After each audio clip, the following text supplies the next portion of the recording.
Hey everybody, it's Chop here at 69 South. We have gathered quite the following of new and faithful listeners. In fact, we're in 72 countries and 1,600 cities. It excites the shit out of us, to be honest. We have countless downloads and streams. If you're a small business starting out or an accomplished business looking for some good advertisement, shoot us an email at 69southpodcast@gmail.com. The 6 and the 9 are numbers, southpodcast@gmail.com. Thank you for listening. Have a good day. We will send you a advertisement package.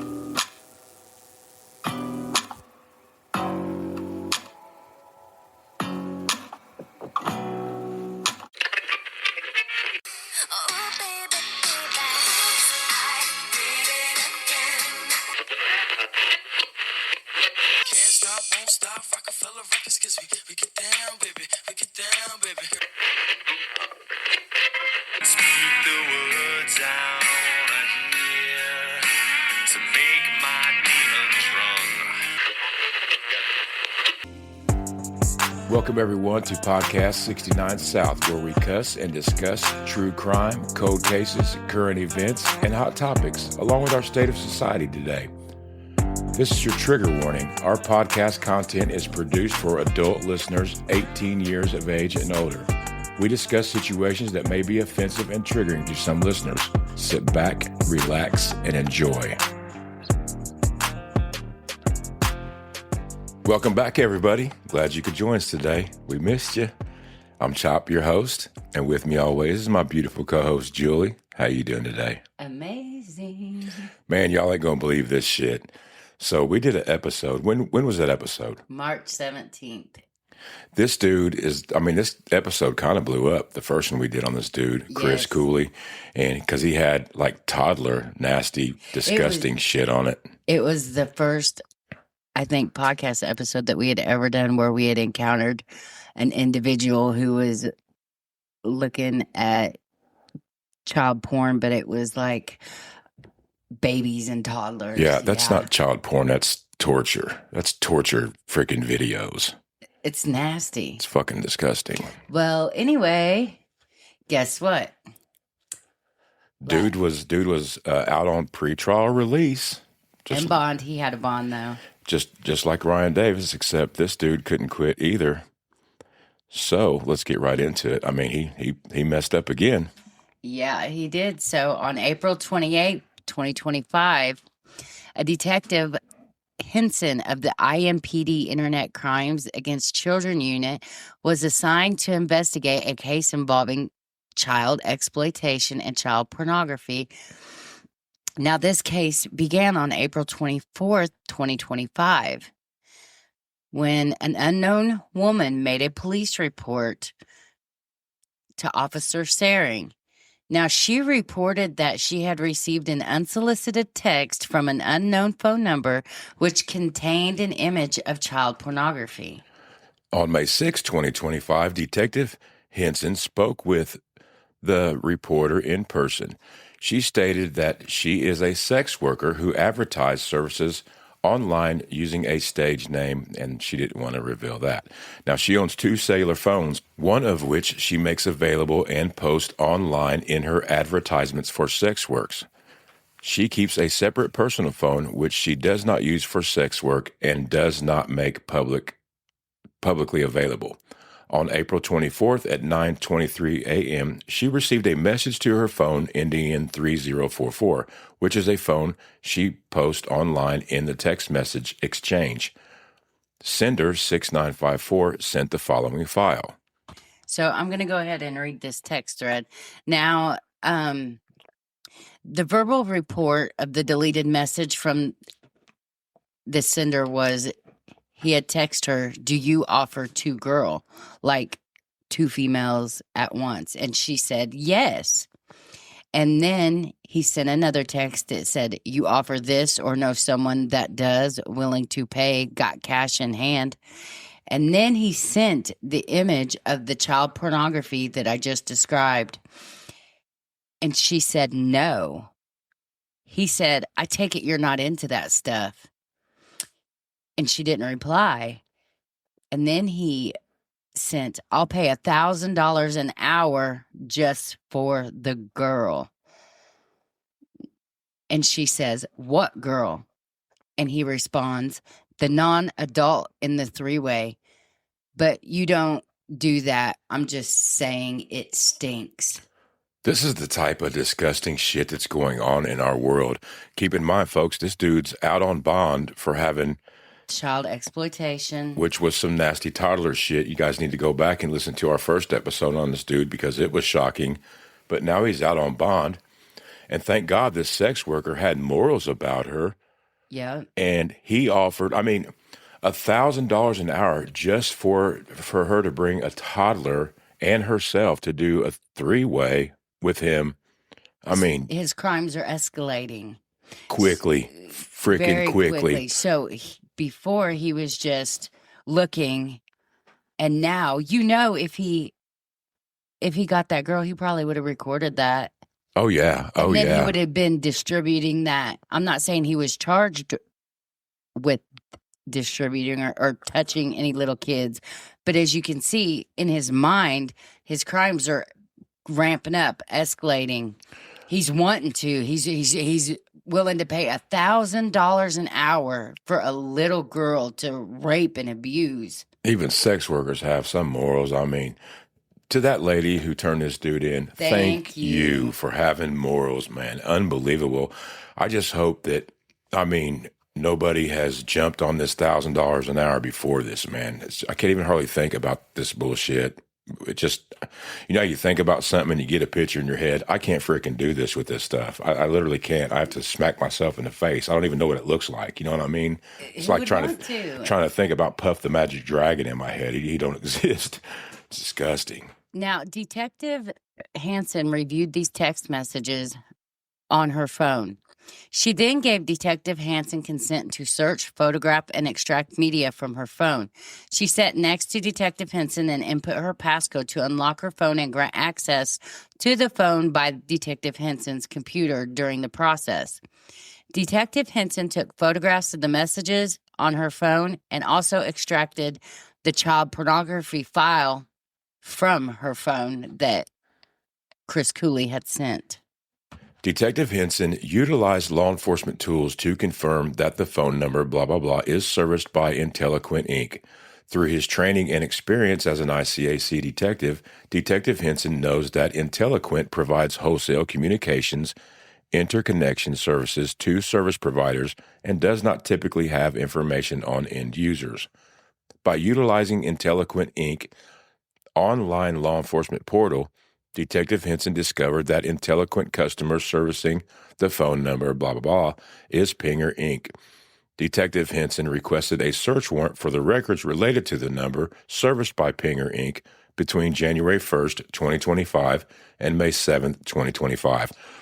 On June 4th, 2025, Detective Henson reviewed records from Pinger regarding accounts linked to the phone number. Pinger indicated they had 3 accounts that had been made and associated with this number during the window of the time spanning from January 1st to May 7th, 2025. Detective Henson reviewed these accounts and determined that the number was associated with account number blah, blah, blah during a few days in January of 2025, with another account number during a few days in February of 2025, and with another account during the window of time spanning from April 24th through April 28th of 2025, which it was when the child pornography was sent. Basically, folks, that's a text now number, if you're familiar with that shit. In reviewing this account, Detective Henson located a call log reflecting that 11 total text messages were sent between the target Pinger number and the reporter's number.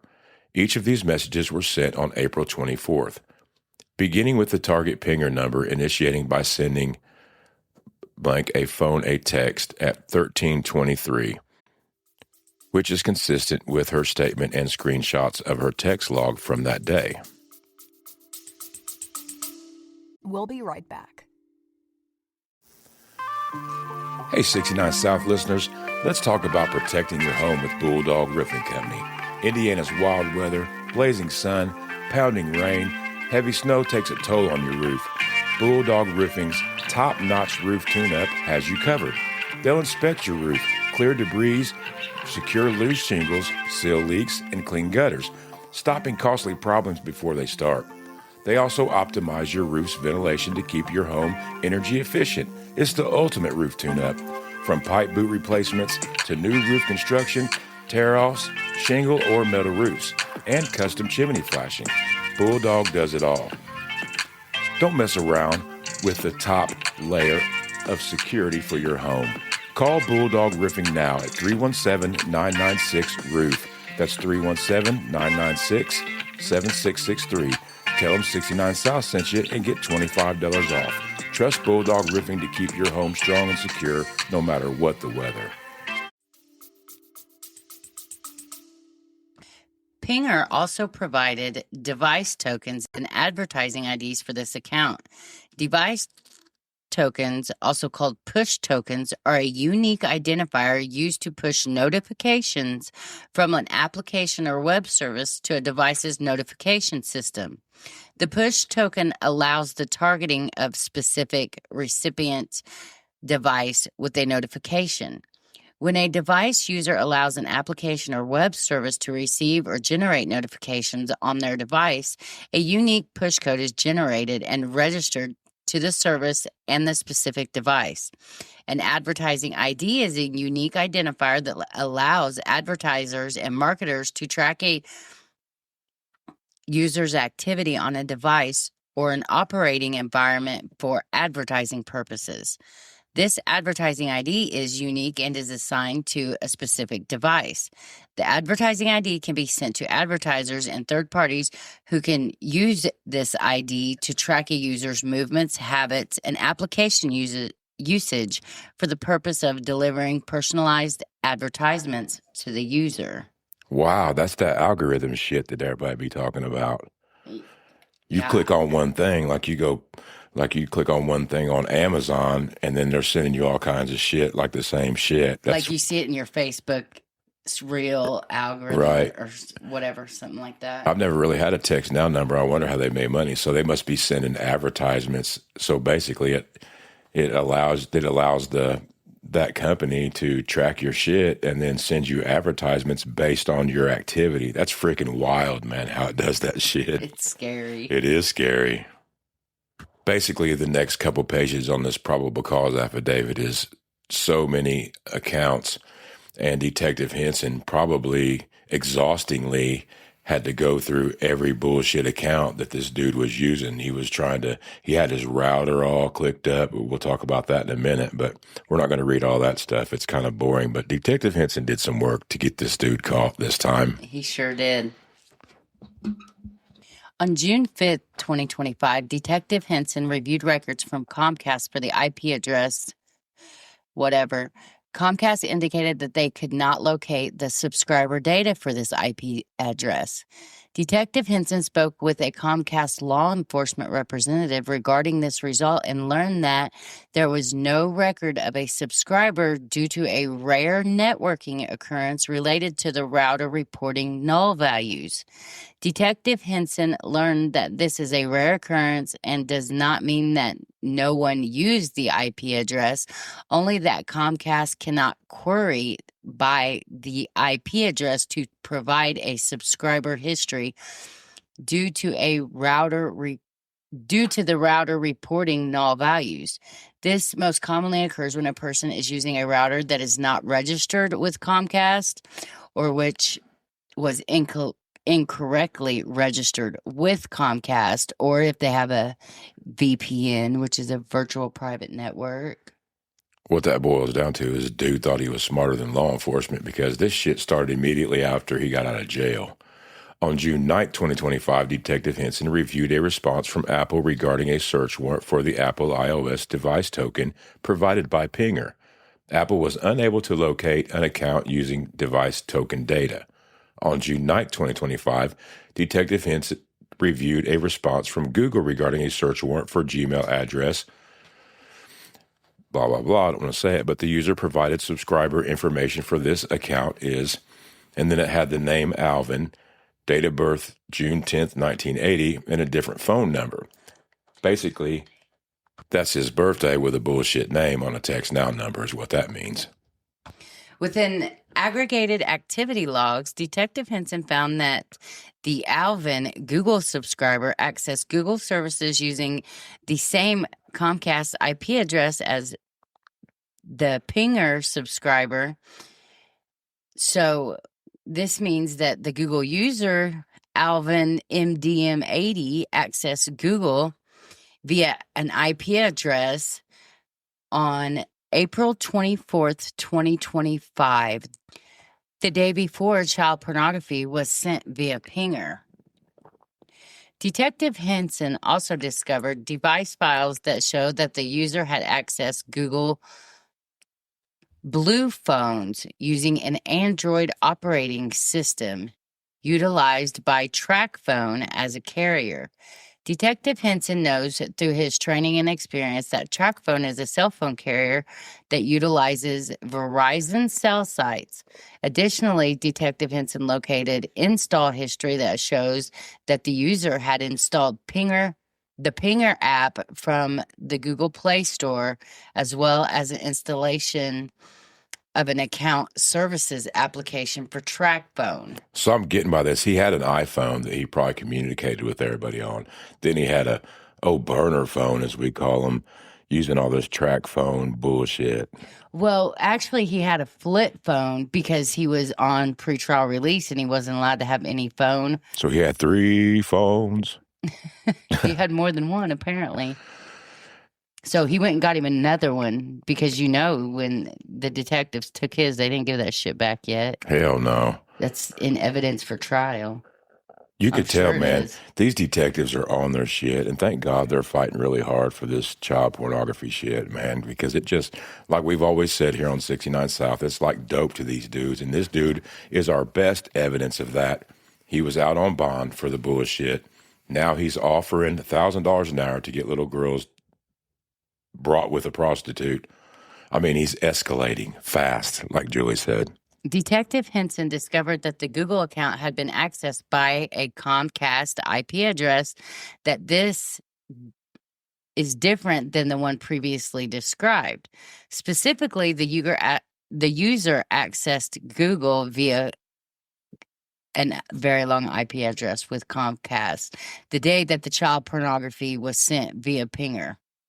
Now, Detective Henson recognizes this to be an IPv6 version of an IP address, whereas instead of just, the numbers with the dots, this is about 4 times as long as that. I mean, I wonder if this dude has a job, man. He has to spend a lot of time sitting there on his 4 or 5 phones and devices trying to figure out how to ghost his router and ghost this, ghost that. I mean, figure out how to get caught. He thinks about it. Yeah, hell yeah, he thought about it. He was, just keep in mind, you sick dudes that's doing this shit. These detectives are on this shit. I mean, where was this dude's girlfriend, you think, when he was doing all this shit? I don't think he had one for a long time. I mean, who would date somebody that just got arrested for child? I mean, you'd have to be an idiot. Pornography, yeah. So basically, Detective Henson, he requested more search warrants, and he had to go through tireless tracking this dude and all the IP addresses, all the router shit, like we said, Comcast stuff. He got the records obtained from a Dropbox thing, and then Detective Henson learned that is a rare occurrence that generally occurs with a person using a router that is not registered correctly with Comcast. You want to know something funny? That Dropbox thing that you just talked about? I do. That's where I keep all the child predator files is in the Dropbox, so they don't take up space on my phone. Thank God. But he was apparently he was storing shit in the Dropbox because they obtained a search warrant for it. It's like dope to these dudes. They can't throw it away. Once they have it, it's like, I got to keep it. Can't stop, won't stop. Detective Henson located 2 different billing instruments used for transactions on Google in Google's billing information. Each of these billing instruments bore the account holder name of Christopher Cooley. Shocker. One of these billing instruments described below was also found in billing records or receipts from other electronic service providers. And yeah, Basically, dude wasn't too smart because when the detective was researching all of this stuff, that he was able to figure out that the billing name, like you said, was Christopher Cooley, who ain't too cool, and it had his freaking credit card number on, or his debit card number, whatever. on file. But it was registered to him. Yeah, so he tried to hide everything. So up until this point, this detective didn't know that the sender of these images was Chris Cooley. Within the emails of the account, Detective Henson found online receipt for purchases addressed to Christopher Cooley. On one of these emails is an online receipt for a purchase made at stripchat.com. This receipt is addressed to Christopher M. Cooley, and the payment instrument is the Visa card with the last four 6965, which makes the payment information for Christopher Cooley according to the billing records. Detective Henson found an email response to an online job application addressed to Christopher Cooley. There's your answer if you had a job or not. Guess not. Detective Henson also found a DoorDash delivery record on 5/13/2025, which showed a geolocation where the DoorDash order was delivered. Clicking on the link to the DoorDash email shows that the order was left at blah, blah, blah, blah, blah, which locates to the address in Mooresville. Detective Henson also discovered that the Gmail account user had repeatedly searched in Google Maps for directions to the home in Mooresville. Why is he searching directions? He's probably getting home or something, leaving his sex workers. He's probably leaving home and trying to find his address through the city. Oh, my God, probably. Listen, if you're a dumbass and you're out there doing this nasty shit, you probably shouldn't do strip chat and all the shit you're doing and DoorDash on the same card. Stupid. So basically, they tracked his ass down with all the bullshit, his credit card, his name, his driver's license number, and then that came up basically in a different address to Mooresville. Now, folks, I know we warned you, man, before we start this podcast that, it's for adult only. This shit is about to get nasty because the detective, he went through dude's Gmail user web history. So before you listen to this, man, it's pretty fucked up. But while searching the Gmail's user web history, Detective Henson learned that the user had repeatedly searched for escort services in Indianapolis in April and May of this year. Detective Henson also found several concerning web and video searches within the account. So dude was looking for websites and videos. Specifically, the user repeatedly searched the internet for videos and web services for content including rape, home invasion rape, intruder rape, daughter rape, sister rape, mother rape, anal rape, family rape, kidnap rape, prostitute rape, incest, etc. And etc. means it goes on and on and on. So anybody that thinks this dude ain't a monster, man, you're retarded. Detective Henson also discovered that the user had visited the URL. It's a weird address. Yeah. And it's a browser-based game called The Child Trainer, wherein the player navigates a text-based menu with cartoons to attempt to purchase items such as candy to lure children from parks and schools back to your in-home game home to keep them as slaves and molest them in the game. Detective Henson screenshotted multiple screens of this browser game. That is... What type of shit is that? I've never heard of shit. Who would even make a game like that? And you're buying... It's probably one of them games. They got to buy like, tokens to buy the candy to give the look. I bet you that's what like it that is. old farm one. What was it called? Farm something, where you bought shit for your farm and stuff. You know what I mean? I can't remember what the fuck it was called. I don't know. So this dude is paying money on a game on one of his burner phones to lure little kids to his house, his fake house, his online house, his on whatever you want to call it. I'm in shock that they even make a game like this.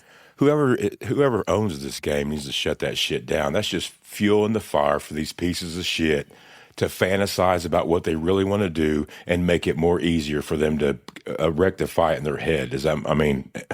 Well, you know what? A person who would come up with a game like this, It's you know fucked how up their anyway. mind, you know how their mind's thinking, right? Yeah. If you came up with a game like this, you're a sick idiot. Dude, anyway, yeah, I'm trying to watch the F-bombs, folks, just so you know. Sorry. We'll be right back.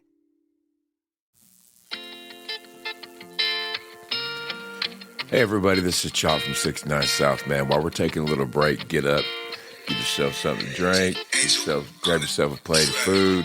But hey, look up shopcenterdjewels.com, man. Pick up one of our badass 69 South t-shirts. A portion of the proceeds goes to victims, and it helps support our show. Help keep the lights on here in the studio. We thank you all so much for listening. Everybody, just take it easy and enjoy life. That's what it's all about. On June 4th, 2025, Detective Henson requested that Meta Inc. maintain preservation of any Instagram or Facebook accounts associated with the Pinger-provided email address of Alvin MDM80. Meta indicated through their online portal that accounts exist for both Instagram and Facebook, which are associated with this email address. I wonder how he come up with the fake name Alvin. You think it's from the Chipmunks? Who knows? I don't know. On June 17th, Detective Henson reviewed the records from Instagram user Alvin MDM80, which is associated with the email address. Detective Henson determined that this Instagram account had been accessed by Comcast around May 21st, 2025. And it also gave the same null value IP address used to access the Google account. The profile picture for this account was an undiscernible blanketed body on a bed with stripped sheets. Damn, I'm glad I didn't come across that profile picture. I don't even know what that means. Within the Instagram account, Detective Henson found a chat with another Instagram user, wherein user Alvin80 states that he wants to have a mother-daughter three-way. Alvin80 asks the other user if there's any limits on what ages they can talk about and says that, for me, the younger, the hotter it is. Within the chat, Alvin80 also states that he has illegal secrets about having sex with 4 people he should not have sex with. I hope he's bullshitting. You know he ain't. Jesus. He just can't help but brag about it. On June 17th, 2025, Detective Henson also reviewed the records from Facebook for a user blah, blah, blah, displayed the name Alvin Cross, which was associated with the same email address. Detective Henson discovered IP address logs which demonstrated a commonality between his Facebook account and the previously described Google, Pinger, and Instagram accounts.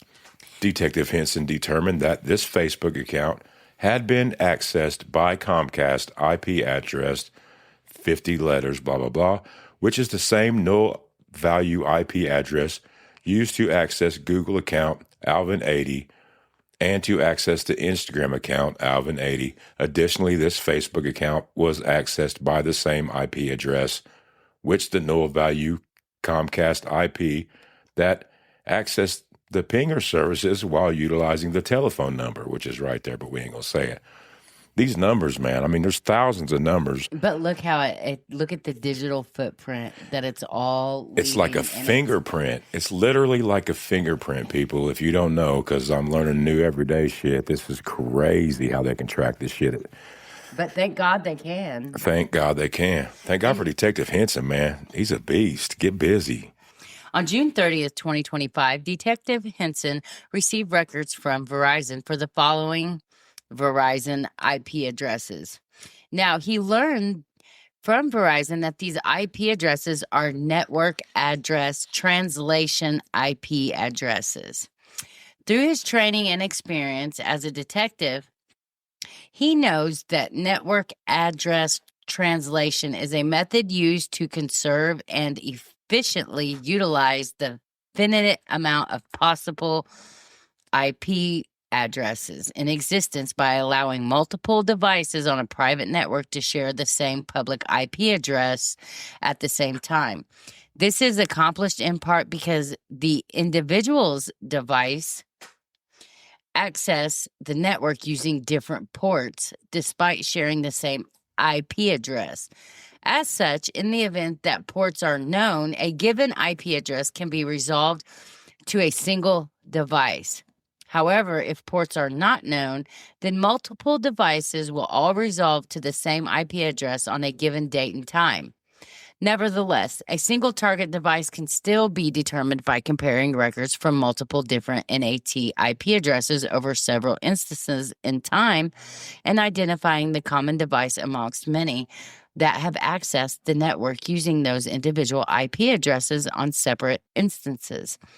In this instant, Detective Henson compared the devices which all utilize the IP addresses provided by Verizon on the given dates and times and discovered that only one number or device was reported across all 4 dates, times, and IP addresses. Here's the shit reported about the DoorDash records. On July 3rd, 2025, Detective Henson reviewed records from DoorDash Inc. in response to a warrant for amount associated with email address Alvin80, DoorDash records shared IP address, an address, a phone number, and credit card information, all in common with the user attribution evidence provided by other electronic service providers. Specifically, DoorDash provided the following information. Basically, it's another Alvin name. Alvin Raider. Yeah. And it was created 5/13/2025. It was inactive, just another bullshit thing that he thought he was smarter than everybody else. But guess what was linked to it?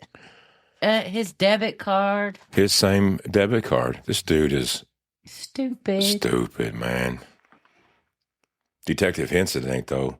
No, he thought he was smart, though. He thought he was smart. He thought he was. Getting a new account with a new name. But when you got to use a debit card, I mean, come on. On July 28, 2025, Detective Henson reviewed records from Verizon for the phone number. He plotted the cell sites utilized by this number and found that the earliest recorded activity for this device occurred on March 1st, 2025, as data sessions in Greenwich, New York. That's like you said, he had a VPN. After March 1st, there is a lengthy period of time in which no cellular activity is reported for the phone number until cellular activity suddenly reinitiates on April 22nd, 2025, which is 2 days prior to the child sex abuse material being sent through the Pinger app. I want to say something. So he's basically saying there's big gaps in time from the time something was previously accessed to the time that this was accessed. Right. So, does that mean he's not doing it every day? Or maybe he's going to McDonald's and using their shit on another piece of shit phone. Who knows? There's no way there's that big of a gap. Wait a minute. March 1st, that's when the first activity on there happened. And then there was a gap after March 1st all the way to April 22nd. When did this dude get arrested on the first case that we did our podcast about?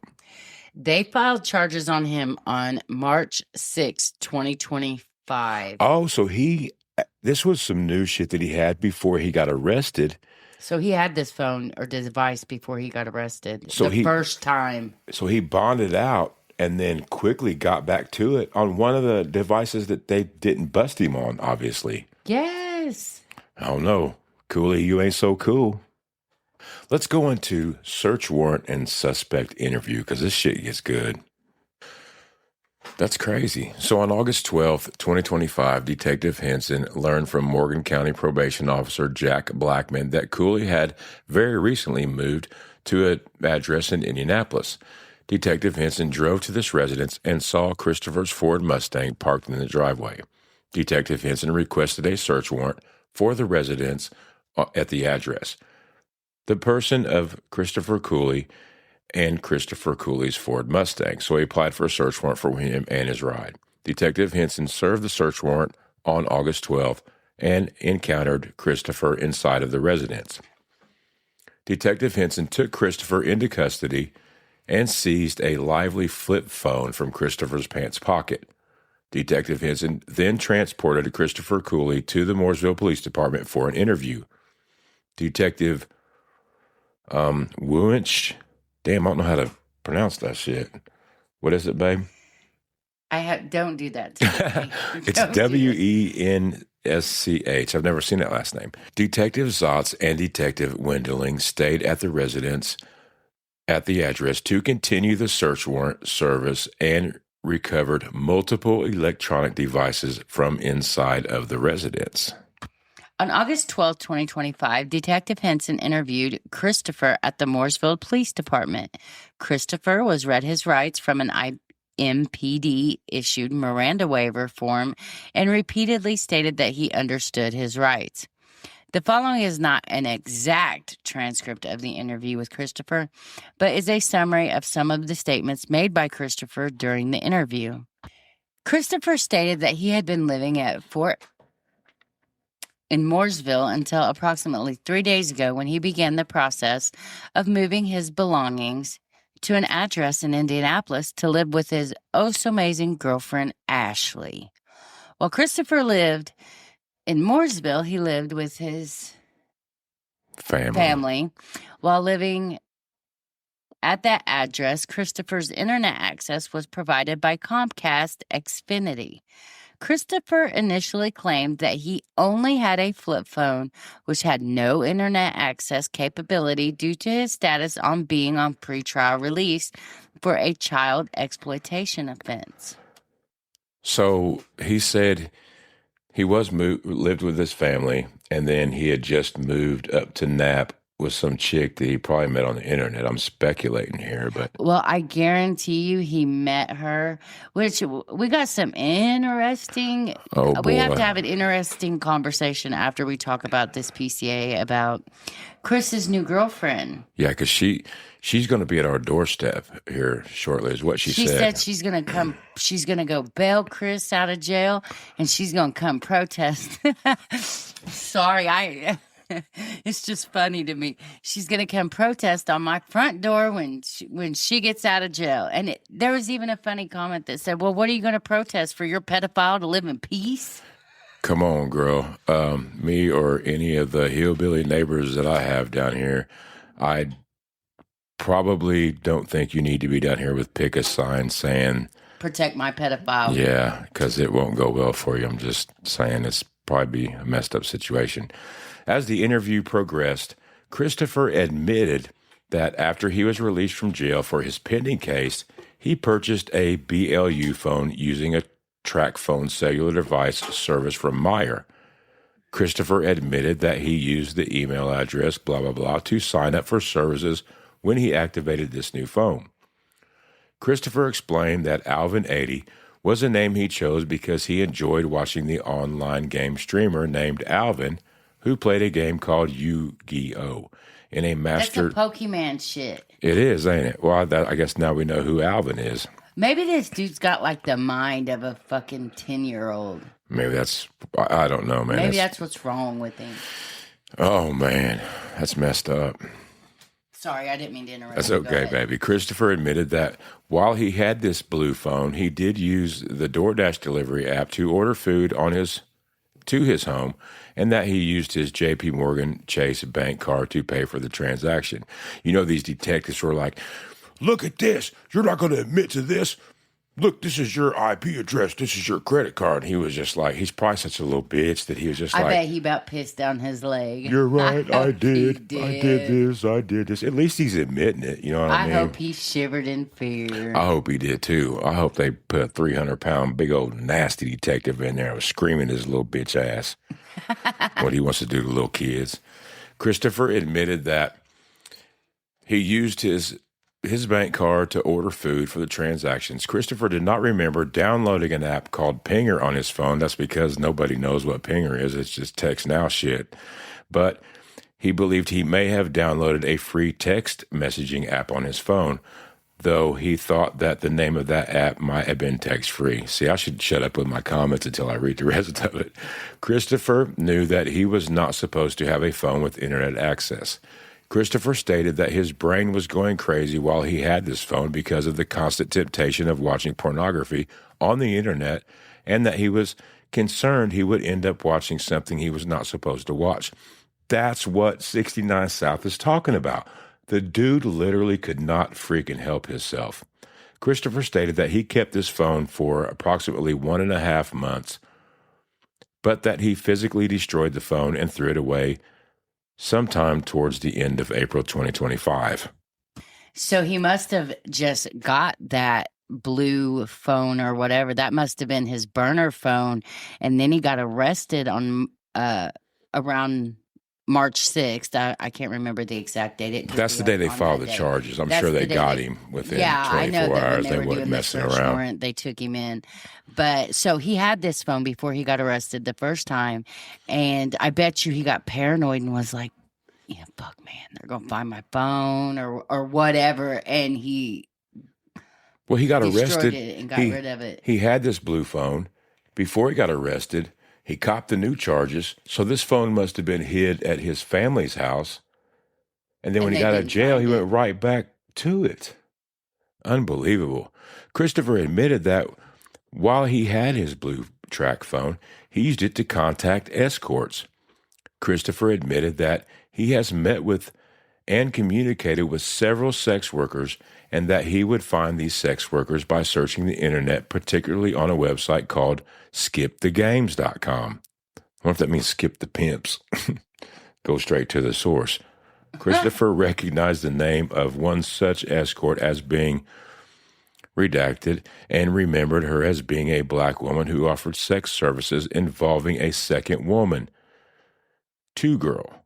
Christopher admitted that he met with her in person prior to going to jail, but then he reached out to her again on the blue phone and he acquired after he was released from jail. Christopher did not remember the exact contents of his conversation with her, but agreed that it likely involved him asking her to role play in age play.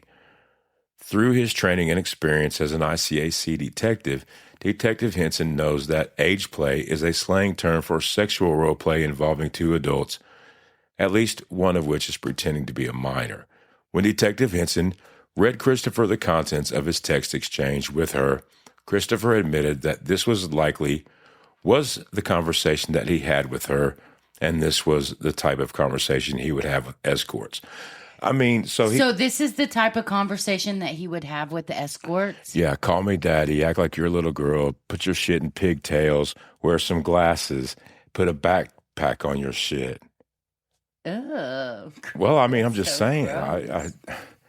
What else could it be? So, okay, wear these a were freaking normal diaper? Conversations that he had with his sex workers. I want you guys to keep that in mind. Keep that in mind because I got something to talk about after we get done reading this probable cause affidavit, and I think you'll find it interesting. Now, Christopher admitted that while he had the blue phone, he used the phone to download child sex abuse material. Christopher stated that this type of content is not easy to find, but that he used a Tor browser to access .onion websites on the dark web to find the content. Christopher knew where to go and how to access child sex abuse material on the dark web because he had been doing so for years already, stating, "That's why I got in trouble." Christopher would access the dark web and search for websites and forums that hosted child sex abuse material, which he would download to his phone. Christopher admitted that he downloaded some videos and images to his BLU track phone, which he acquired. He says after he got out of jail, but I don't buy that shit because the search warrant says different. Yes, it dates does. back to March 1st before he went to jail. Well, it does date back to March 1st, but it does say that the March 1st activity was in New York. So maybe he ordered a burner phone from the internet and they shipped it to him. Who knows? I think he's Yeah, who fucking bullshitting. knows? He's bullshitting. But honestly, I haven't read this probable cause affidavit entirely the way through because I got halfway through it and I got sick. Like I was physically ill from reading this. I got to the part about the mother rape and shit like that I couldn't even stomach because who does that? Who thinks about that? Why would your mind think about some shit like that? Of raping your own mother. I'm sorry, but if you search mother rape, daughter rape, and shit like that, that's what your mind's thinking about doing. That's weird, man. Just wow, I'm just blown away by this shit because it's so disturbing and disgusting. Who could even want to hurt a small toddler child like this? It just blows my mind. I didn't even know like toddler rape and baby type shit was a thing until we started talking about this dude on the first episode, really. You think these type of dudes are such bitches, really, that they ain't trying to mess with the teenagers nowadays because the teenage bitches nowadays are probably whoop this dude's fucking ass. For real. I'm just saying. Christopher did not recall the specific incident of sending one of these child sex abuse images to her, but admitted that he has sent child sex abuse images to other escorts before and just does not recall this singular incident of doing so. Christopher would send child sex abuse images to escorts because it gave him a dopamine rush and he enjoyed the thought of involving another person in his fantasy by sending them this content. Just like we said, dopamine release. Christopher admitted he had spoken with multiple sex workers about providing sex services with children, but denied that he had ever actually engaged in a sex act with a child. Of course he did. I don't believe it. Me neither. But that's my personal opinion. Christopher stated that after he got out of jail, when he downloaded child sex abuse material to his blue track phone, and when he contacted the sex worker using the track phone, he was living with his father in Mooresville. Christopher stated that his preference in child sex abuse material is children under the age of 16. He's bullshitting there, folks. Yeah, under the age of 16, but most of the shit that was on his stuff was under the age of 10. And that he is mostly attracted to prepubescent children. Sorry if I said it wrong. Including infants. Jesus. This dude is attracted to infants, babies, tiny babies, infants less than 2 years old. This is the type of dude that needs to be locked up and thrown away the key, or just in a mental institution. Or like the Spartans. I like to think they'd have thrown his ass over the hill and got rid of his punk ass. They wouldn't have dealt with them messing with their kids, man. Oh, no. It's like we survival of the fittest in the Spartans. They would have done throwed his ass in the pit with the snakes to get ate up. That's how our society should be today. You mess with the little babies, you don't get a pretrial diversion, a little bond money. I don't know. I don't want to say what I want to say, but it's not letting your ass back out on the street. Christopher described some of the slang words for child sex abuse material he would search for to find this content. For example, he explained that the term hebe, H-E-B-E, was for post-pubescent child content, that pedo was for pre-pubescent children content. And so we know he's a pedophile. He knows the whole lingo. And then NEPI, N-E-P-I, was for infant content. Christopher admitted that his ultimate fantasy involved a mother-daughter threesome and that the younger the child, being the daughter, would be more appealing to him. I can't believe he admitted to this shit. Maybe half of his mind knows that he needs help. I'm just saying. Maybe it does. Maybe half of his head knows. It's like, Jesus, why am I? Help. Why the Like a heroin addict. He knows he ain't supposed to be doing it. It's different, though, because heroin addicts are getting sick because they don't have their drug. Well, maybe this dude's getting sick He's getting physically ill. because he ain't watching or doing what he wants to do with, like he taking words out of his mouth, infants. That disgusts me. Christopher admitted that he also enjoyed watching rape content and that he believes he enjoys rape content because of its illegality. Christopher also admitted that he played the child trainer game online once and that the game had allowed him to engage in fantasy kidnapping and molestation of children in game environment. See, I'm just saying, the he's admitting to everything. Of course, I hope he had some good interrogation there dragging it out of his ass. Yeah. But he wants to rape a little infant baby. Oh, my God. And you know what? This burns my ass too. bad because you know what? My baby cousin, Shaylin, was raped, and she was only 15 months old. And murdered. It's a disgusting story. She was raped story. and murdered by Kyle Parker in Owen County. And I cannot tell you the fire that burns inside my heart whenever I read this shit, because there's gonna, if How old this was man Shaylin? is not, Shaylin was 15 months old whenever Kyle Parker kidnapped her and took her out of her crib in her house in the middle of the night and took her out by Gosport and raped her body. He poured bleach on her and he murdered her. That's what's about to happen with the baby that Chris Cooley gets on his hand, gets around or gets access to of some sort. So, you know, that's why I get fired up about these kids getting abused, because I've lived through it. There's some details about Shaylin's case that I would not even speak on this podcast if that gives you anything. Well, I'll tell you what, the medical examiner said that throughout her whole entire career that this is the worst case that she was ever seen. Her poor body was ripped completely open. And that's all I'm going to say about it. True. Thank you. We've been trying to get up the nerve to even do that podcast, but you think Chris Cooley's shit is fucked up. Poor Shaylin's, man, it's horrible. One of our listeners made us, Shaylin, and us a thing. It's pretty cool. And we absolutely love it. It stays right here in our studio. And we love you, Haley, so much. Thank you for that. Amen. So that brings us to the end of the probable cause affidavit. Well, it didn't end there. As you know, if you follow our Facebook page, we post this shit. We blow people up because we don't want people messing with kids. So we're in the middle of this Chris Cooley saga.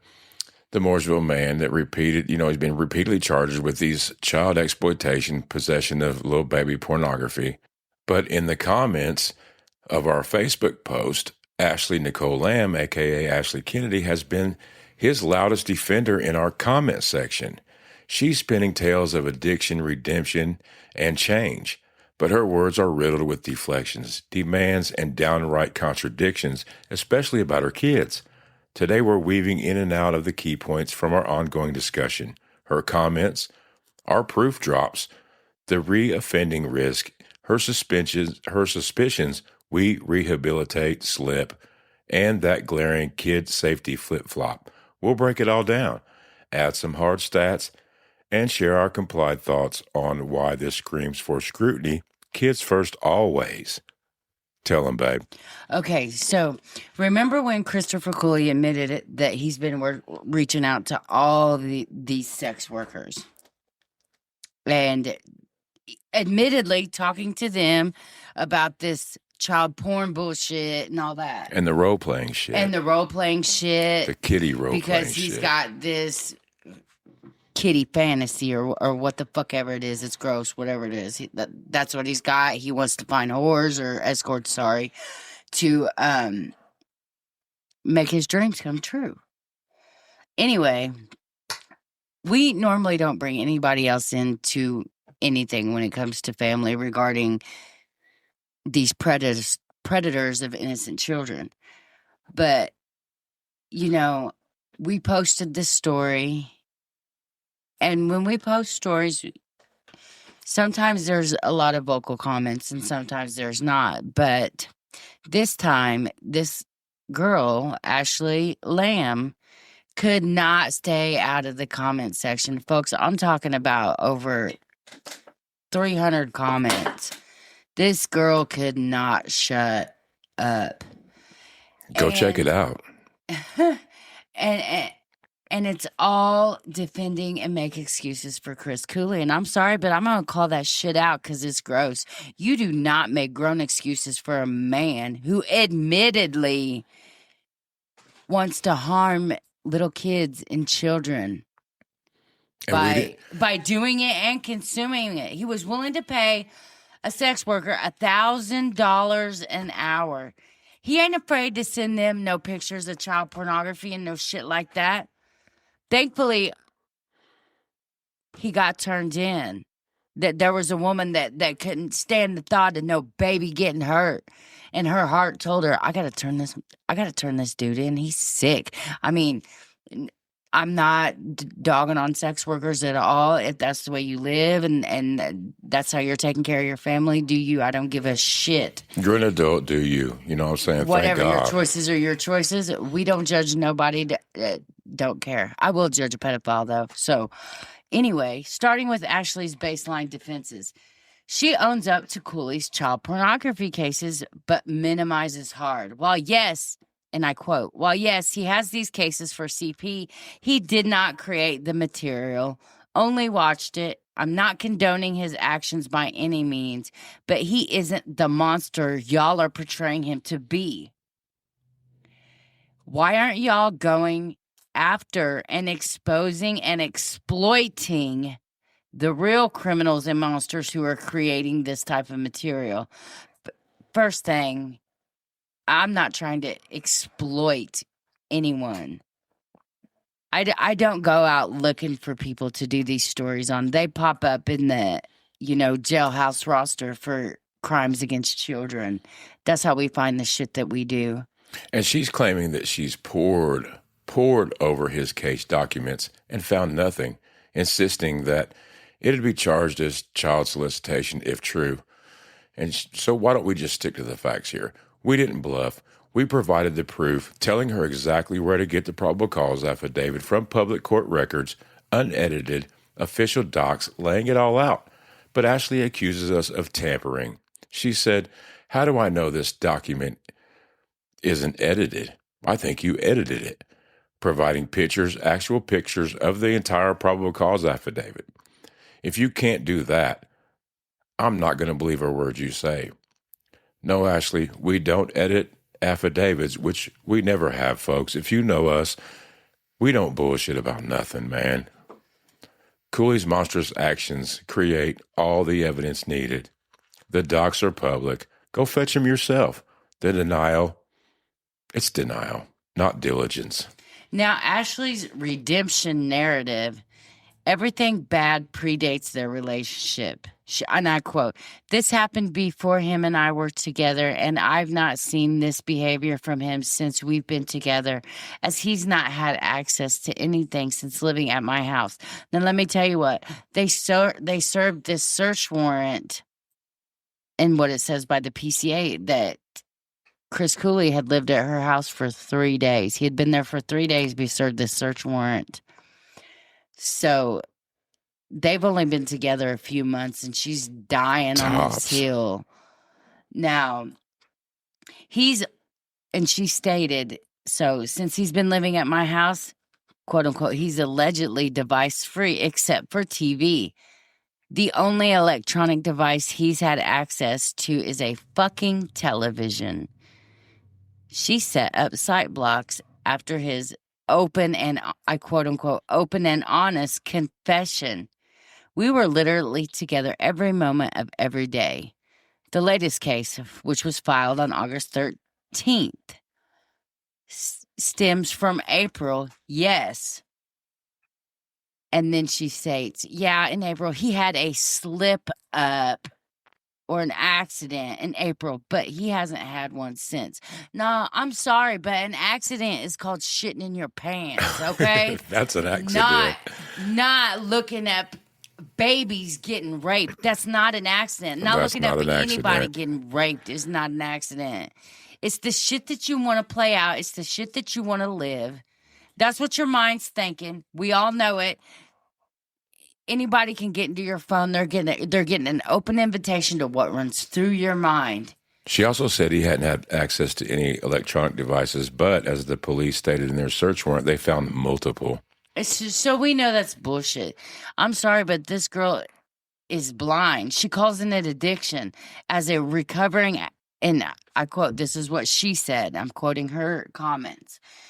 As a recovering addict, I understand what it's like to be addicted to something. Well, first off, I'm going to tell you this.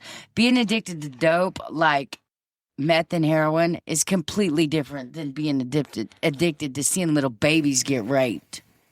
I will die That shit on don't that make hill. sense to me. That Amen. completely different. How can you be? I'm just blown away. Anyway, It's got you flustered, don't it, baby? yes, I'm it just gonna does. let you Like, go on over here that. got me stuttering. Get fired I'm up. so pissed off about it. Now she says, I understand what it's like to be addicted to something. I'm not defending his actions. Bitch, yeah, you are.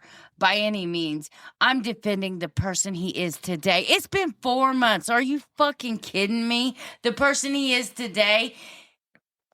Here's his treatment regimen: SAA, Sex Addicts Anonymous, 3 times a week, faith-based therapist twice, counseling, and IOP, which is an intensive outpatient program, planned post-release. And then I quote, he definitely has the desire to change. At the time the offenses were committed, he wasn't in therapy or attending any SSA groups. Okay, yeah, he wasn't attending no groups. And he wasn't in therapy by fucking choice, by his choice, because I tell you what, I know for a fact that he was in therapy before he even got arrested for a porn addiction, allegedly. But That's big I'm telling you, facts. I'm pretty sure. Now, Ashley's all ride or die. And I quote, she says, I'll do anything for that man. He made a mistake. And again, people can be rehabilitated. I'm going to marry this man one day. I will fight for him no matter what, and I will do anything and everything in the world for this man to keep him on the straight and narrow. People do change. I'd love to interview this chick. She says, we, meaning she's talking we, meaning her and him. Her and Chris, not Cooley. Do rehabilitate.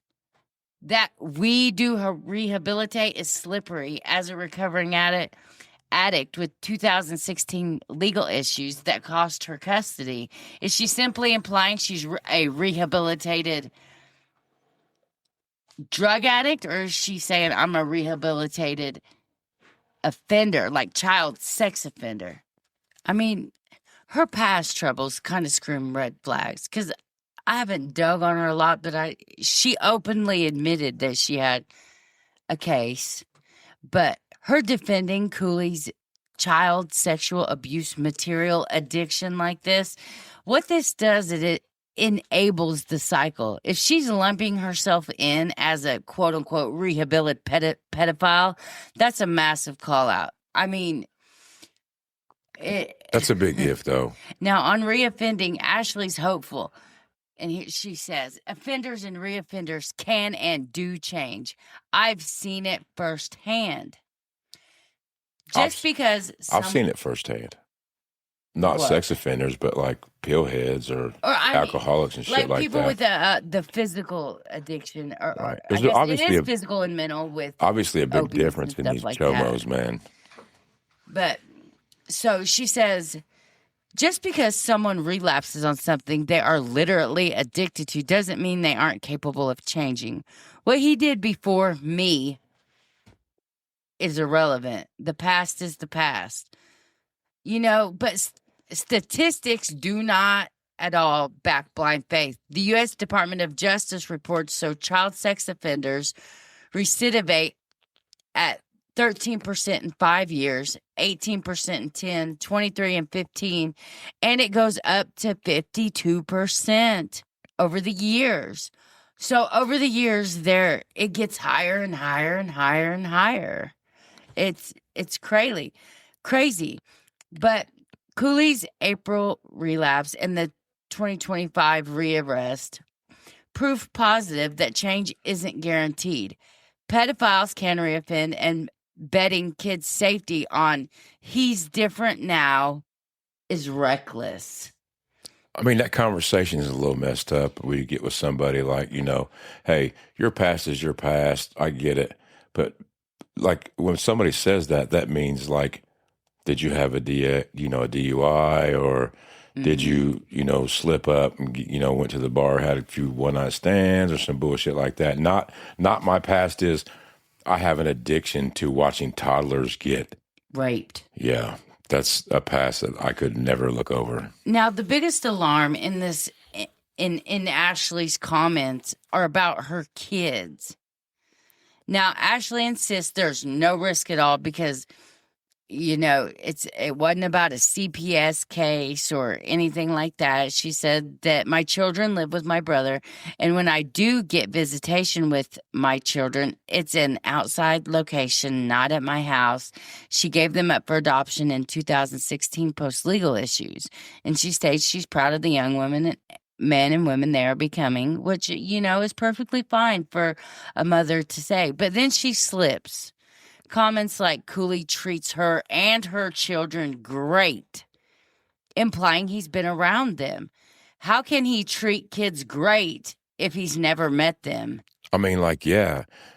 I mean, sure to God, I hope he ain't been around them, because he'd be looking at his phone, watching the shit he'd be watching, and then looking up over the top of his phone, looking at her kids.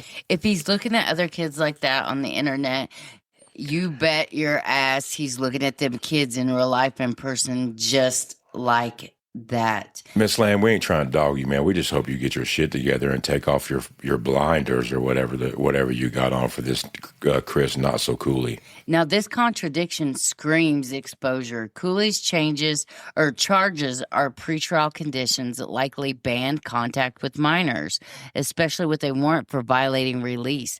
If Ashley's bringing him around during visits or otherwise, that's endangering children and violating terms. She needs a CPS investigation stat. Authorities look into this, and please protect these children. When I say this chick wouldn't stop, man, she would not stop defending.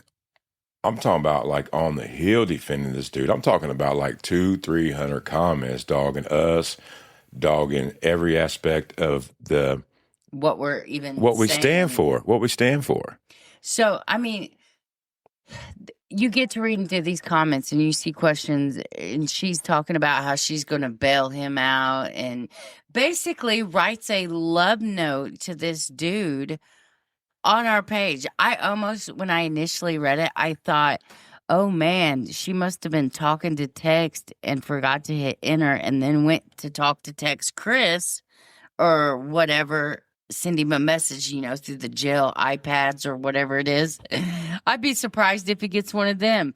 But anyway, I really thought in my head, man, she was trying to write Chris. And then I read it again and I was like, no, she meant for it to be on the page. But she was like, Christopher, I love you so much. I will do anything no matter what. And I mean, she even divulged that she just left an 8-year toxic relationship for this dude. And it was crazy. But she's talking about bailing him out. And other comments are like, oh, well, how are you going to do that? And they asked her if she was a sex worker, which is, a real question. Yeah. Because what she was doing is she was posting all this money all over her Facebook, and somebody asked her about that money. And it ain't tax check time. Shit. And she said, quite frankly, it's none of your business how I earn my money. And, these were old photos showing earnings of money. And they stated, from what I do, she said, I'm just showing you how much money I can make in a day. And there was about $800 there. And why is there a need, for all of that? Maybe anyway, she's a roofer. She threatened to protest, and then she said, I'll make sure once I do get him bailed out, we will be protesting on the front steps of your door. Well, I doubt that. now let's tie this together with all the angles we've covered in our discussions. From the start, we've been breaking down Ashley's comments, her deflections on creators of CSAM material and consumers of CSAM material, demands for proof on the solicitation, which we provided her, and she accused us of editing the documents. And honey, we don't need to fabricate anything. We don't edit shit to make it better. People like Chris Cooley and the rest of the people we do our episodes on, they give us plenty of content that is disgusting, man. We wish it wasn't as bad as what it was, to be honest with you. We'd like to edit it, but we want to give you all the real, raw shit. We've analyzed the reoffending risks. Pedophiles and child pornography offenders can relapse. Stats prove it's up to 52% depending on time frame and treatment. Ashley's quote-unquote "we do rehabilitate" line sounds like she's admitting to being a rehabilitated one herself, giving her background in custody loss. I mean, if your recovery mirrors his addiction to child sex abuse material, that's enabling at best, complicit at worst. And the kids' contradiction, she says Cooley's never met them, visits are outside, no CPS, but then implies he treats her and the kids great. How, if no contact? This points to illegal exposure, especially with his no-kid restrictions. She's bringing a restricted man around minors. Investigate her now, please. Anyway, folks, this episode's gone long. We're just trying to bring awareness of how bad and how strong this addiction is to people. With all that said, my thoughts are this isn't just loyalty, it's dangerous denial. Cooley's 2025 rearrest shows the pattern persist. Ashley's defense minimized victims, fuel doubt, and risk lives. We're not hating, we're highlighting safety. Second chances? Sure, but not at kids' expense. If she's rehabilitated from something pedo-related, own it or step back. Overall, this saga screams systemic issues: addiction, framing excuses, crime, poor oversight, lets reoffenders slip, and enablers like Ashley prolong the harm. Let us know what your thoughts are on our Facebook page or email us. Is rehab real here or ruse? Weigh in on it. Now that's the full breakdown of Ashley Nicole M's defense of Christopher Cooley, deflection, denial, and all the contradictions in her statement. So in his first case, he was out on a bond with pretrial release. They have since revoked that bond, and there was a court hearing today at 2:30, and he is still being held without a bond in that first case. But on the second case, he does have a bond, and I believe it's $20,000 property surety and $1,200 cash. Which would be $2,000 to a bondsman and $1,200 cash to the jail.